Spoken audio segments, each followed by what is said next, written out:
నమస్కారం. RTI 9 news కి స్వాగతం.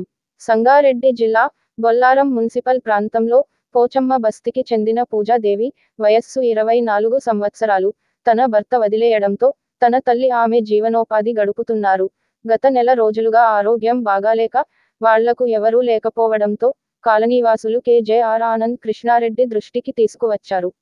పూజాదేవికి బాగాలేదు సార్, నెల రోజులుగా వాళ్లకి ఎవరూ లేరు, మీరు ఏదైనా సహాయం చేయమని కోరగా అది విన్న ఆనంద్ కృష్ణారెడ్డి లోకల్ డాక్టర్ని అడగడం జరిగింది. ఆమెకు లివర్ ప్రాబ్లం ఉన్నట్టుంది అని చెప్పడంతో 108 అంబులెన్స్ కి ఫోన్ చేసి గవర్నమెంట్ హాస్పిటల్ కి పంపించడం జరిగింది. ఖర్చులకు 5,000 రూపాయలు ఆర్థిక సాయం చేశారు. కాలనీవాసులు నిజంగా మీరు మాకు దేవుడు సార్, మీరు మా కుటుంబ సభ్యుడిగా ఆదుకుంటున్నారు, మీ మేలు ఎప్పుడు మర్చిపోలేమని కాలనీవాసులు అన్నారు. ఆనంద్ కృష్ణారెడ్డి మాట్లాడుతూ, కష్టాల్లో ఉన్నప్పుడు ఆదుకునే వాడే నాయకుడు, ఎవరికి ఏ కష్టం వచ్చినా నేనున్నా, నా వంతుగా ఏదో ఒక సాయం చేస్తూనే ఉంటాను. ఏ కులం అయినా సరే, ఏ మతం వారు అయినా సరే, నేను ఆదుకుంటానని ఆనంద్ కృష్ణారెడ్డి అన్నారు.